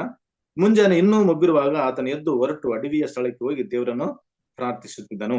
ಸೀಮೋನನು ಅವನ ಸಂಗಡ ಇದ್ದವರು ಆತನ ಹಿಂದೆಟ್ಟಿ ಕಂಡು ಎಲ್ಲರೂ ನಿನ್ನನ್ನು ಹುಡುಕುತ್ತಾರೆ ಅನ್ನಲಾಗಿ ಆತನವರಿಗೆ, ನಾವು ಸಮೀಪದಲ್ಲಿರುವ ಬೇರೆ ಊರುಗಳಿಗೆ ಹೋಗೋಣ, ಅಲ್ಲಿಯೂ ನಾನು ಸುವಾರ್ತೆ ಸಾರಬೇಕು, ಇದಕ್ಕಾಗಿ ನಾನು ಹೊರಟು ಬಂದಿದ್ದೇನೆ ಎಂಬುದಾಗಿ. ಸೊ ಯೇಸು ಬೆಳಿಗ್ಗೆ ಎದ್ದು ಪ್ರಶಾಂತವಾದ ಸ್ಥಳಕ್ಕೆ ಹೋಗಿ ಅಲ್ಲಿ ಪ್ರಾರ್ಥನೆ ಮಾಡಿದ್ದಾರೆ. ಇದು ಕೆಫರ್ನೌಮದಲ್ಲಿ ಪ್ರಾರ್ಥನೆ ಮಾಡಿದ್ದಾರೆ. ನಾವು ಎಷ್ಟು ಕೆಲಸದಲ್ಲಿ ಇದ್ದರೂ ಪ್ರಾರ್ಥನೆಗಾಗಿ ಸಮಯವನ್ನು ಕೊಡುತ್ತೇವೆಯೋ ಎಂಬುದಾಗಿ ನಮ್ಮ ಜೀವನದಲ್ಲಿ ಮಾಡುವಂತ ಒಂದು ಕೆಲಸ ಕಾರ್ಯಗಳಲ್ಲಿ ನಾವು ಎಷ್ಟೇ ಬ್ಯುಸಿ ಆಗಿದ್ದರೂ, ಎಷ್ಟೇ ಕಾರ್ಯಗಳಿದ್ದರೂ ನಾವೇನ್ ಮಾಡಿದ್ದೇವೆ, ದೇವರ ಪ್ರಾರ್ಥನೆ ನಾವು ಕಳಿತೇವೆ ಎಂಬುದಾಗಿ ಅವರು ನಮ್ಗೆ ತೋರಿಸ್ಲಿಕ್ಕೆ, ಅವರಿಷ್ಟು ರಾತ್ರಿ ಎಲ್ಲ ಲೇಟ್ ನೈಟ್ ಅವರು ಇಲ್ಲಿ ನೋಡಿದವಲ್ಲ, ಇಲ್ಲಿ ಇಂಥವನ್ನ ತಿಳಿದು ಮೈಯೆಲ್ಲ ನಟ್ಟಿಗಳು ಅದ್ಭುತಗಳನ್ನು ಮಾಡಿಸ್ಯಾನು. ಅವ್ರು ಏನ್ ಮಾಡಿದ್ದಾರೆ, ಆ ಲೇಟ್ ನೈಟ್ ಮಧ್ಯರಾತ್ರಿವರೆಗೂ ಅವ್ರು ಅಲ್ಲಿ ಆ ಜನರನ್ನು ಸ್ವಸ್ಥ ಮಾಡಿದ್ದಾನೆ, ದೆವ್ವಗಳನ್ನು ಬಿಡಿಸಿದ್ದಾನೆ. ಆದರೂ ಬೆಳಿಗ್ಗೆ ಎದ್ದು ಎಲ್ಲಿ ಹೋಗಿದ್ದಾರೆ, ಮುಂಜಾನೆ ಮುಗ್ಗಿರುವಾಗ ಅಡವಿಯಲ್ಲ. ಸೊ ಅದಕ್ಕೆ ನಮಗೆ ಏನಂದ್ರೆ ಇದರಲ್ಲಿ ಪ್ರಾರ್ಥನೆ ಮಾಡಿದ್ದಾರೆ, ಇದು ಕೆಫರ್ನೌಮದಲ್ಲಿ ಪ್ರಾರ್ಥನೆ ಮಾಡಿದ್ದಾರೆ. ನಾವು ಎಷ್ಟೇ ಕೆಲಸದಲ್ಲಿ ಇದ್ದರೂ ಕೂಡ ಪ್ರಾರ್ಥನೆಗಾಗಿ ಸಮಯವನ್ನು ಕೊಡುತ್ತೇವೆ. ದೇವರು ಪ್ರಾರ್ಥನೆಗಳಿಗೆ ಎಷ್ಟು ಪ್ರಾಮುಖ್ಯತೆಯನ್ನು ಕೊಟ್ಟಿದ್ದಾನೆ ಎಂಬುದನ್ನು ನಾವು ಇಲ್ಲಿ ನೋಡುವಂತ ನಾವು ಸತ್ಯವೇದದಲ್ಲಿ ನಾವು ತಿಳ್ಕೊಳ್ತೇವೆ. ಅದು ನಮಗೆ ಏನಾಗಿದೆ ಅಂದ್ರೆ, ಈಗ ನಮಗೆ ಇದು ಮಾರ್ಗದರ್ಶಿಯಾಗಿದೆ. ನಾವು ಎಷ್ಟೇ ಕೆಲಸಗಳಲ್ಲಿ ಬ್ಯುಸಿ ಆಗಿದ್ದರೂ ಕೂಡ ಸಮಯವನ್ನು ದೇವರಿಗೆ ಕೊಟ್ಟು ಪ್ರಾರ್ಥನೆಯನ್ನು ಮಾಡ್ಬೇಕೆಂಬುದಾಗಿ ನಮಗೆ ಎಷ್ಟು ನಮ್ಮ ಗುರುಗಳು, ನಮ್ಮ ಅಣ್ಣನವರು, ನಮ್ಮ ಮಾರ್ಗದರ್ಶಕರು, ಅವರು ನಮಗೆ ಮಾರ್ಗದರ್ಶಕರು ತೋರಿಸಿಕೊಟ್ಟಿದ್ದಾರೆ, ಇಲ್ಲಿ ಹೇಳಿದ್ದಾರೆ. ಅವರು ಮುಂಜಾನೆ ಮಬ್ಬಿರುವಾಗ ಅವ್ರು ಎದ್ದು ಹೋಗಿದ್ದಾರೆ. ಇಲ್ಲಿ ನೋಡ್ತೇವೆ, ಬಾಗಿಲಲ್ಲಿ ಆತನ ತಾವ ರೋಗ ಎಲ್ಲವನ್ನೂ ಅವರು ವಾಸಿ ಮಾಡಿ ಬಹಳ ನೇರ್ಟಾಗಿ ಇದ್ದಾರೆ. ಪಾಪಿಗಳು ನಾವು ಎಷ್ಟೇ ಪ್ರಾರ್ಥನೆ ಮಾಡಬೇಕು, ಅನೇಕ ಸಮಸ್ಯೆಗಳ ಕುಟುಂಬರಿಗೆ, ಸಭೆಗಳಿಗೆ ಪ್ರಾರ್ಥನೆಯಲ್ಲಿ ಕಳೆಯಬೇಕು. ಆದರೆ ನಮ್ಮ ಜೀವನದಲ್ಲಿ ಪ್ರಾರ್ಥನೆ ಕಡಿಮೆ ಆದರೆ ಯೇಸುವಿನ ಸೇವೆಯು ಬಲ ಏನಂದ್ರೆ ಪ್ರಾರ್ಥನೆಯಾಗಿದೆ. ಪ್ರಾರ್ಥನೆ ಕಡಿಮೆ ಆಗಿದೆ ಆದರೆ ದೇವರ ಸೇವೆಯು ಕುಂಠಿತವಾಗುತ್ತದೆ. ಅದಕ್ಕಾಗಿ ಪ್ರಾರ್ಥನೆಯ ಬಲವೇ ಈ ದೇವರ ಸೇವೆಗೆ ಮುಖ್ಯವಾದಂತ ಒಂದು ಆಧಾರ ಸ್ತಂಭವಾಗಿ ಪ್ರಾರ್ಥನೆ ಜೀವಿತ. ನಮಗೆ ದಿನದಲ್ಲಿ ಕೆಲಸ ಕಾರ್ಯಗಳು ಇರುತ್ತವೆ, ಆದರೆ ರಾತ್ರಿಯಲ್ಲೇ ಮುಂಜಾನೆ ಬೇಗನೆ ಎದ್ದು ಆ ದಿನದ ಕಾರ್ಯಗಳು ಬಗ್ಗೆ ಪ್ರಾರ್ಥನೆ ಮಾಡಿ ನಮಗೆ ಆಧ್ಯಾತ್ಮಿಕ ಶಕ್ತಿ ಮತ್ತು ಕೆಲಸ ಕಾರ್ಯಗಳು ದೇವರು ನಡೆಸಿಕೊಳ್ಳುತ್ತಾನೆ. ನಮ್ಮ ಈ ದಿನದ ಪ್ರಾರ್ಥನೆ ನಾವಿದ್ದೇವೆ, ಈ ದಿನದ ಕೆಲಸ ಕಾರ್ಯಗಳಲ್ಲಿ ಈ ದಿನ ಏನೇನು ಮಾಡಿದ್ರು ದೇವರು ನಮ್ಮನ್ನು ಏನ್ ಮಾಡ್ತಾನೆ, ಕೆಲಸ ಕಾರ್ಯಗಳಿಗೆ ನಮ್ಗೆ ಸಹಾಯ ಮಾಡುತ್ತಾನೆ ಎಂಬುದಾಗಿ ಇದು ಪ್ರಾರ್ಥನೆ ಒಂದು ಫೌಂಡೇಶನ್ ಬೆಳಗಿನ ಸಮಯದಲ್ಲಿ ಮಾಡಬೇಕೆಂಬುದಾಗಿ. ಇದನ್ನು ನಾವು ಪ್ರಾಕ್ಟೀಸ್ ಮಾಡುತ್ತಾ ದೇವರ ಸೇವೆಯನ್ನು ಮಾಡುವಂತ ಸಂದರ್ಭ ನಾವು ಇಟ್ಟುಕೊಂಡಾಗ ಮಾತ್ರ ಸೇವೆಯಲ್ಲಿ ಯಶಸ್ವಿಗೆ ಆಗುವಂತ ದೇವರು ನಮಗೆ ಮಾಡುತ್ತಾನೆ. ನಮ್ಮೆಲ್ಲಾ ಸ್ವಂತ ಕೆಲಸದಲ್ಲಿ ಬಿಜಿ ಆಗಿದ್ದು ನಾವು ಬೇಗ ರೆಡಿಯಾಗಿ ನಾವು ದೇವರ ಸೇವೆಗೆ ಹೋದ್ರೆ ದೇವರ ಹೆಚ್ಚು ಕಡಿಮೆ ಆಗುವಂತ ಸಂದರ್ಭ ಉಂಟು ಎಂಬುದಾಗಿ ಅವ್ರು ತೋರಿಸಿದ್ದಾರೆ. ಅದಕ್ಕಾಗಿ ಅವ್ರು ಏನ್ ಮಾಡ್ತಾರೆ, ಮುಂಜಾನೆ ಎದ್ದು ಬೇಗನೆ ಹೋಗಿ ಪ್ರಾರ್ಥನೆ ಮಾಡಿ ಅವ್ರು ಹೇಳಿದ್ದಾರೆ. ಸೊ ಹಂಗಾಗಿ ನಾವು ಕೂಡ ಈಗ ಪ್ರತಿದಿನ ಬೆಳಗಿನ ಸಮಯದಲ್ಲಿ ಎದ್ದು ಆತನಿಗೆ ವಿಜ್ಞಾಪನೆಗಳಲ್ಲಿ ಪ್ರಾರ್ಥನೆಯಲ್ಲಿ ಎಲ್ಲಾ ಈ ದಿನದ ಪ್ರತಿಯೊಂದು ಹೋಗೋಣ ಬರೋಣಗಳಲ್ಲಿ ನಾವು ಆತನಿಗೆ ಸಬ್ಮಿಟ್ ಮಾಡಿ ನಾವು ಕಾರ್ಯಗಳನ್ನು ಮಾಡಿದಾಗ ದೇವರು ಖಂಡಿತ ನಮ್ಮನ್ನು ಸಹಾಯ ಮಾಡ್ತಾರೆ. ಸೊ ರಾತ್ರಿ ಎಲ್ಲಾ ಪ್ರಾರ್ಥನೆ ಮಾಡಿದ್ದಾನೆ. ನಾವು ಮಾಡಿದ ಕೆಲಸ ಯಶಸ್ವಿ ಆಗಬೇಕಾದ್ರೆ ಪ್ರಾರ್ಥನೆ ಅವಶ್ಯವಾಗಿದೆ. ನಮ್ಮ ಪ್ರಾರ್ಥನೆ ದೇವರಿದ್ದಾರೆ, ಬೇರೆಯವರಿಗೆ ಸಾಕ್ಷಿ ರೂಪದಲ್ಲಿ ದೇವರಿಗೆ ಮೆಚ್ಚುಗೆಯ ಪಾತ್ರದಲ್ಲಿ ನಾವು ಸೇವೆಯನ್ನು ಮಾಡುವಂತರಾಗಿರ್ತೇವೆ. ಯೇಸು ಪ್ರಾರ್ಥನೆಯಾಗಿ ಪ್ರಾರಂಭಿಸುವ ಸಮಯದಲ್ಲಿ ಅನೇಕ ಜನರು ಬಂದಿದ್ದಾರೆ, ಆತನ ಹಿಂದೆ ಬಂದಿದ್ದಾರೆ, ಬೇಗನೆ ಬನ್ನಿ ಎಂದಾಗ ಆತನ ಬೇರೆ ಕಡೆ ನಾವು ಹೋಗ್ಬೇಕು, ಅಲ್ಲಿ ಸುವಾರ್ತೆ ಸಾರಬೇಕು. ಕೆಫರ್ನೌಮದಲ್ಲಿ ಮಾತ್ರ ಅಲ್ಲ, ನಾವು ಬೇರೆ ಕಡೆ ಹೋಗಿ ದೇವರ ಸೇವೆಯನ್ನು ಕೂಡ ನಾವು ಮಾಡ್ಬೇಕೆಂಬುದಾಗಿ ಅಲ್ಲಿಗೆ ಅವರು ಆ ಕೆಫರ್ನೌಮದ ಸೇವೆಯನ್ನು ಸ್ಟಾಪ್ ಮಾಡಿ ಮುಂದೆ ಅವರು ಪ್ರಾರಂಭ ಮಾಡಿದ್ದಾರೆ. ಅಲ್ಲಿಂದ ಅವರು ಇನ್ನು ಬರ್ತಾ ಹಂಗೆ ಹೋಗಿ 3 ವರ್ಷಗಳು ಮಾಡಿ ತನ್ನ ಪ್ರಾಣವನ್ನು ನಮ್ಮ ಭಕ್ತರಿಗಾಗಿ, ನಮ್ಮ ಜನರಿಗಾಗಿ, ಲೋಕದ ಜನರಿಗಾಗಿ ಎಲ್ಲವನ್ನು ಪ್ರಾಣವನ್ನು ಅರ್ಪಿಸಿ ಈ ಲೋಕವನ್ನು ಬಿಟ್ಟು ಪರಲೋಕದಲ್ಲಿ ದೇವರ ಸಮ್ಮುಖದಲ್ಲಿ ಇದ್ದಾರೆ. ಅದಕ್ಕಾಗಿ ನಮ್ಮ ಪ್ರಾರ್ಥನೆಯಲ್ಲಿ ನಾವು ನೋಡುವಂದ್ರೆ ಆತನ ಬೋಧನೆಯನ್ನು, ಅದ್ಭುತಗಳನ್ನು ರಹಸ್ಯವಾಗಿ ಉಳಿಸಬಹುದೆಂದು ಸಾಧ್ಯವೇ ಇಲ್ಲ ಎಂಬುದಾಗಿ ನಾವು ನೋಡುತ್ತೇವೆ. ನಾವು ಏನೇ ಮಾಡಿದ್ರು ಅದು ದೇವರಿಗೆ ಮೆಚ್ಚುಗೆ ಆಗ್ತದೆ, ಅದು ಪಬ್ಲಿಕ್ ಆಗುತ್ತದೆ, ಅದು ಹೊರಗೆ ಬರ್ತದೆ ಎಂಬುದಾಗಿ ಮಾರ್ಕನ ಬರೆದ ಸುವಾರ್ತೆ 40-45 ನಾವು ನೋಡೋಣ. ಮುಗಿದ ಸಮಯ ಆಗ್ತದೆ, ಮುಗಿಸೋಣ. ಇಲ್ಲಿ ನೆಕ್ಸ್ಟ್ ಒಬ್ಬ ಕುಷ್ಠರೋಗಿ ಯೇಸುವಿನ ಬಳಿಗೆ ಬಂದು ಆತನ ಮುಂದೆ ಮೊಣಕಾಲೂರಿ ಕಂಡು ನಿನಗೆ ಮನಸ್ಸಿದ್ದರೆ ನನ್ನನ್ನು ಶುದ್ಧ ಮಾಡಬಲ್ಲೆ ಎಂದು ಬೇಡಿಕೊಳ್ಳಲು ಆತನ ಕನಿಕರ ಪಟ್ಟು ಕೈ ನೀಡಿ ಮುಟ್ಟಿ ನನಗೆ ಮನಸ್ಸುಂಟು ಶುದ್ಧನಾಗಂದನು. ಕೂಡಲೇ ಆ ಕುಷ್ಠ ಹೋಗಿ ಅವನು ಶುದ್ಧನಾದನು. ಆಗ ಯೇಸು ಅವನಿಗೆ ಯಾರಿಗೂ ಹೇಳಬೇಡ ನೋಡು ಎಂಬುದಾಗಿ ಹೇಳಿದ. ಇದೊಂದು ಮತ್ತೆ ಅದರ ನೆಕ್ಸ್ಟ್ ಸೇವೆಯಲ್ಲಿ ಅವ್ರ ಪ್ರಾರಂಭವಾಗುತ್ತದೆ.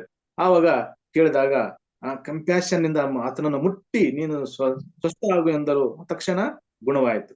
ಯಾರಿಗೂ ಹೇಳಬೇಡ ಎಂಬುದು ಮಾತನಾಡಿ ಶಾಸ್ತ್ರಿಗಳು ಪರಿಸಯರು ಹೋಗಿ ತೋರಿಸಿಕೊಳ್ಳುವಂತ ಸಂದರ್ಭದಲ್ಲಿ ಅವರು ಅವನನ್ನು ಪರೀಕ್ಷಿಸಿಕೊಳ್ಳುತ್ತಾರೆ. ಅವರು ಆತನನ್ನು ಊರಿನೊಳಗೆ ಬಿಡುತ್ತಾರೆ. ಯೇಸು ಅವರನ್ನು ಬಿಟ್ಟು ಮುಟ್ಟಿದ್ರಿಂದ ಬೇರೆಯವರು ಪ್ರಶ್ನೆ ಮಾಡಿದ್ದಾರೆ ಎಂದು ಯಾರಿಗೂ ಹೇಳಬೇಡ ಎನ್ನುತ್ತಾರೆ. ಸೊ ಕಾಂಡ 13ನೇ ಸಂಧಿ ಯಾಜಕಾಂಡದಲ್ಲಿ ನೀರು ಬಡಿಬಿಟ್ಟಿದೆ. ಕುಷ್ಠರೋಗಗಳು ಅಶುದ್ಧರು, ಅವರನ್ನು ಮುಟ್ಟಬಾರದು ಎಂಬುದಾಗಿ. ಯೇಸು ಸ್ವಾಮಿ ಇಲ್ಲಿ ಮುಟ್ಟಿದ್ದಾನೆ ಅವರನ್ನ. ಯಾರು ಕುಷ್ಠರೋಗವನ್ನು ಮುಟ್ಟಿದ್ದಾನೆ. ಈ ಪರಿಸರ ಏನಂದ್ರು, ಅವರು ಶಾಸ್ತ್ರಿಗಳು ಯೇಸು ಸ್ವಾಮಿ ಅವರು ಆ ಕುಷ್ಠರೋಗವನ್ನು ಮುಟ್ಟಿದ್ದಾರೆ, ಯೇಸು ಸ್ವಾಮಿ ಅಶುದ್ಧನಾಗಿದ್ದಾನೆ. ಆತನು ಶುದ್ಧನು, ಪರಿಶುದ್ಧನು, ರಾಜರುಗಳು ಮಹಾರಾಜನು. ಆತನು ಶುದ್ಧದಲ್ಲಿ ಪರಿಶುದ್ಧನಾದಂತ ದೇವರನ್ನೇ ಅದನ್ನು ಮಾಡಿದ್ದಾರೆ. ಈ ತರ ಲೋಕದಲ್ಲಿ ನಾವಿದ್ದೇವೆ. ಯೇಸು ಸ್ವಾಮಿ ಅವರು ಏನಾಗಿದ್ದಾರೆ, ಪರಿಶುದ್ಧನಾಗಿದ್ದ ಅಂತ ದೇವರು ಅಪರಿಶುದ್ಧನಾಗಿದ್ದಾನೆ ಎಂಬುದಾಗಿ ಅಲ್ಲಿ ಅವರು ಹೇಳುವಂತ ಸಂದರ್ಭ. ಆದರೆ ಕುಷ್ಠ ವ್ಯಕ್ತಿ ಸಂತೋಷದಿಂದ ಎಲ್ಲರಿಗೆ ಹೇಳ್ಕೊಂಡಿದ್ದಾನೆ. ಆಗಿರುವಂತ ಮತನಾಯಕರು ಯೇಸು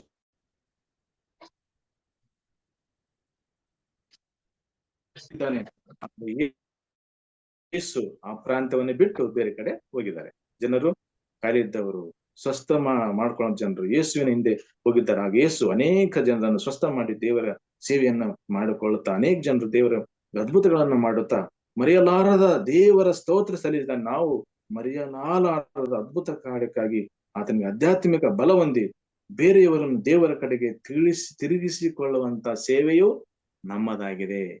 ನಾವು ಇದು ಚಿಕ್ಕ ಗುಂಪಾಗಿ ನಾವು ಪ್ರತಿಯೊಬ್ಬರು ಎಲ್ಲರಿಗೂ ಜವಾಬ್ದಾರಿ ಇದೆ. ಯಾವ ಸಮಯದಲ್ಲಿ ನಾವು ಒಬ್ಬರಿಗೆ ಪ್ರಾರ್ಥನೆ ಮಾಡುವ ಸಂದರ್ಭ ಬರಬಹುದು, ಒಬ್ಬರಿಗೆ ನಾವು ಒಳ್ಳೆ ಮಾತನ್ನು ಹೇಳುವ ಸಂದರ್ಭ ಬರ್ಬೋದು, ದೇವಶಿವದಾಗ ಸಮಯ ಬಂದಾಗ ಹೇಳುವ ಸಂದರ್ಭ, ಎಲ್ಲ ದೇವರ ಸೇವೆನೆ. ಇದೆಲ್ಲವನ್ನು ನಾವು ಹೇಳುವಂತ ಪ್ರತಿಯೊಬ್ಬರಿಗೂ ದೇವರು ನಮಗೆ ಕೊಟ್ಟಿದ್ದಾನೆ. ಅದನ್ನು ನಾವು ತಿಳ್ಕೊಂಡಿದ್ದೇವೆ. ದೇವ್ರ ನಮಗೆ ಸ್ತೋತ್ರವಾಗಲಿ. ಕೈಲಾದ ಮಟ್ಟಿಗೆ ನಮ್ಮ ಸೇವೆಯನ್ನು ದೇವರಿಗೆ ಸಲ್ಲಿಸೋಣ. ಯಾಕಂದ್ರೆ ಅವರು ನಮಗ್ ಕೊಟ್ಟಿದ್ದಾರೆ. 2000 ವರ್ಷಗಳಾದ್ಮೇಲೆ ಆ ಒಂದು ಸೇವೆ ಇನ್ನೂ ಶಿಷ್ಯರುಗಳ ಮುಖಾಂತರ ನಡೀತಿದೆ. ಶಿಷ್ಯರುಗಳು ಸತ್ತು ಹೋದ್ರು. ಆ ಶಿಷ್ಯತ್ವ ಇನ್ನೂ ಅದು ಬಂದಿದೆ. ಯಾಕಂದ್ರೆ ಅವ್ರು ರಾತ್ರಿ ಎಲ್ಲ ಪ್ರಾರ್ಥನೆ ಮಾಡಿ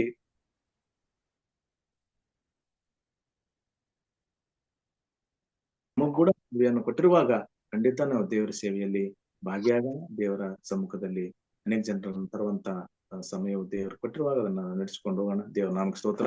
ಎಲ್ಲರಿಗೂ ವಂದನೆಗಳು.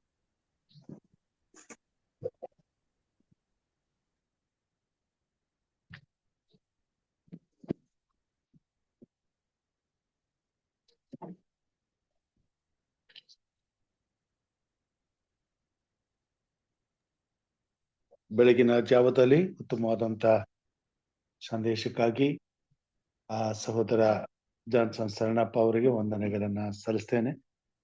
ಕರ್ತನು ಅವರನ್ನು ಆಶೀರ್ವಾದ ಮಾಡಲಿ. ಈ ಸಮಯದಲ್ಲಿ ಪ್ರಾರ್ಥನೆ ವಿಜ್ಞಾಪನೆಗಳಿಗೆ ಹೋಗೋಣ. ಪ್ರಾರ್ಥನೆ ವಿಜ್ಞಾಪನೆಗಳಿದ್ದಲ್ಲಿ ತಿಳಿಸಬೇಕೆಂಬುದಾಗಿ ಕೇಳ್ಕೊಳ್ತೇನೆ. ಹಿರಿಯರಾದಂತಹ ಈವ್ಲಿನ್ ನಮ್ಮವರು ನಮ್ಮ ಜೊತೆಗಿದ್ದಾರೆ. ಅವರು ನಮ್ಮನ್ನ ಪ್ರಾರ್ಥನೆಯಲ್ಲಿ ನಡೆಸಬೇಕೆಂಬುದಾಗಿ ಕೇಳ್ಕೊಳ್ತೇನೆ. ದೇವರ ನಾಮಕ್ಕೆ ಸ್ತೋತ್ರ ಉಂಟಾಗಲಿ. ಸೇರಿ ಬಂದಿರುವ ತಮ್ಮೆಲ್ಲರಿಗೂ ಯೇಸು ಕ್ರಿಸ್ತನ ನಾಮದಲ್ಲಿ ವಂದಿಸ್ತೇನೆ. ಪ್ರಾರ್ಥನೆ ಮಾಡಿಕೊಳ್ಳೋಣ.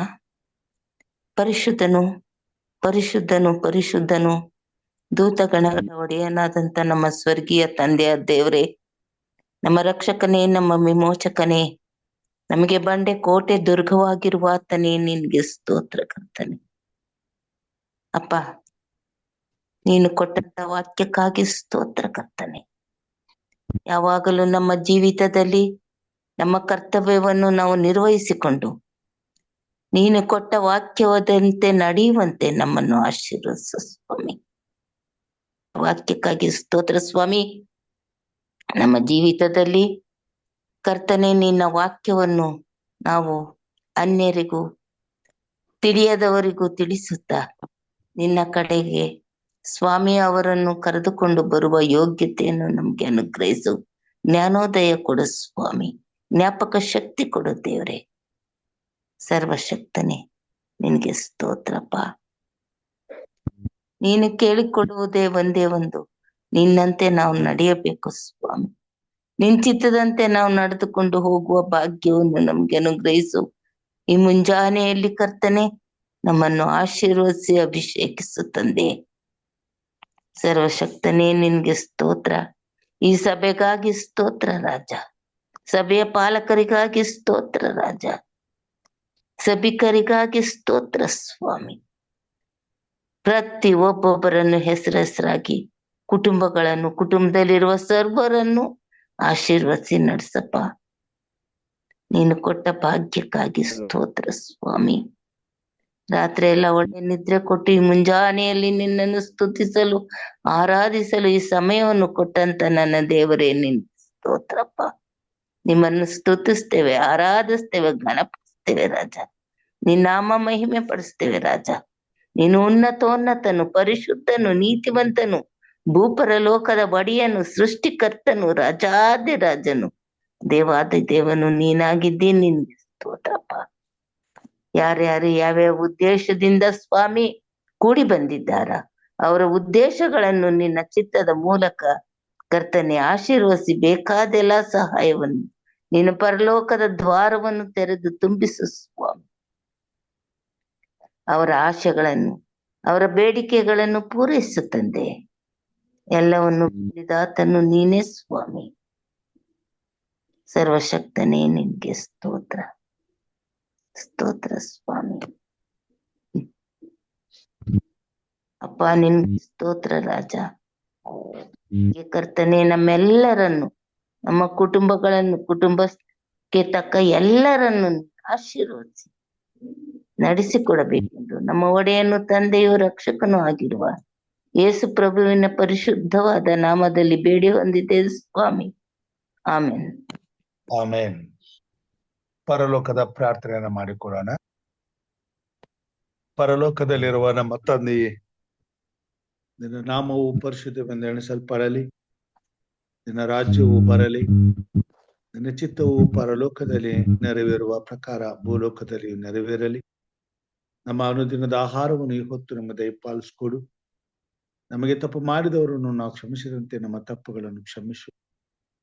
ನಮ್ಮನ್ನು ಶೋಧನೆಯೊಳಗೆ ಸೇರಿಸದೆ ಕೇಡಿನಿಂದ ತಪ್ಪಿಸು. ಯಾಕಂದರೆ ರಾಜ್ಯವು, ಬಲವು, ಮಹಿಮೆಯು ಸದಾಕಾಲ ನಿನ್ನದೇ ಸ್ವಾಮಿ. ಆಮೇನ್. ಆಮೇನ್. ನಮ್ಮ ತಂದೆಯಾದ ದೇವರ ಪ್ರೀತಿಯು, ನಮ್ಮ ರಕ್ಷಕನಾದಂತ ಯೇಸು ಕ್ರಿಸ್ತನ ಕೃಪೆಯು, ಪರಿಶುದ್ಧಾತ್ಮ ದೇವರ ಅನುನ್ನತಿಯು, ಐಕ್ಯತೆಯು, ಸಹವಾಸವು ಇಂದು ಎಂದು ಸದಾಕಾಲವು ಕೂಡಿ ಬಂದಿರುವಂತಹ ದೇವ ಮಂದಿಯ ಸಂಗಡ, ಅವರ ಕುಟುಂಬ ಮಕ್ಕಳ ಸಂಗಡ, ಬಂದು ಬಳಗದವರ ಜೊತೆಯಲ್ಲಿ ಹಾಗೂ ಅವರು ಮಾಡುವಂತ ಸೇವೆ, ಕೆಲಸ ಕಾರ್ಯಗಳಲ್ಲಿ, ಕರ್ತನೆ ಪ್ರಾರ್ಥನಾ ಕೂಟಗಳಲ್ಲಿ, ಪ್ರಾರ್ಥನೆ ವಿಜ್ಞಾಪನೆಗಳನ್ನ ಇಟ್ಟಿರುವಾಗ ಆ ಎಲ್ಲ ಭಕ್ತರ ಜೊತೆಯಲ್ಲಿ ಸ್ವಾಮಿ ಸದಾಕಾಲ ನೆಲೆಯಾಗಿರ್ಲಿ ಕರ್ತನೆ. ಆಮೇನ್.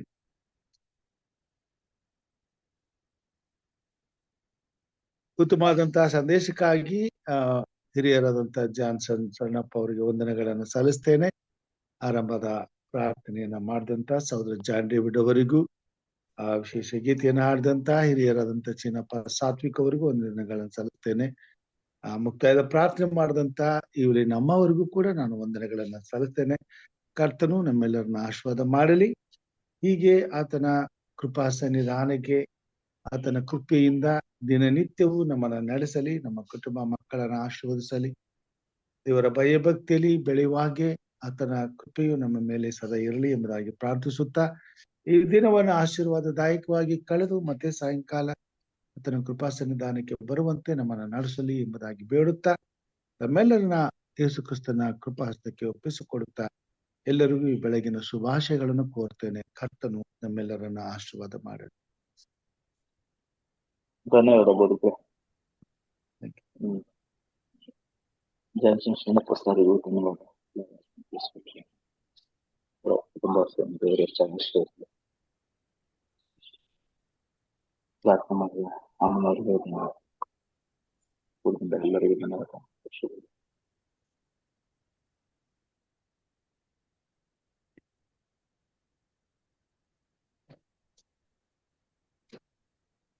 ಇಲ್ಲಿ ಶರಣಪ್ಪ ಹೊರಟರು.